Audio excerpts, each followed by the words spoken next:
এই জন্যই আল্লাহ বলে আকাশটা রাখছি খুঁটি ছাড়া, যাতে তুই দেখিস আর বুঝিস যে এটাকে যদি আমি খুঁটি ছাড়া দাঁড় করাইতে পারি, তাইলে তোকেও আমি খাড়ার উপরে নাচাইতে পারি।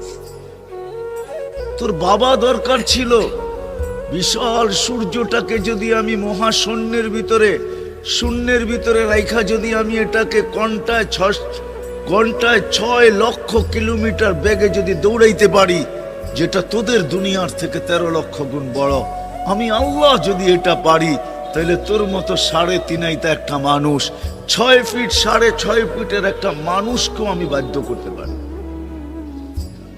আল্লাহ বাধ্য করার হাজারো নিদর্শন আমাদের সামনে দিয়া দিছেন, কিন্তু আল্লাহ বলে তোকে আমি বাধ্য করব না, তোকে বুঝাবো। বিদায় আল্লাহ বুঝাইতেছেন আমাদেরকে। বিদায় কথা যেখানে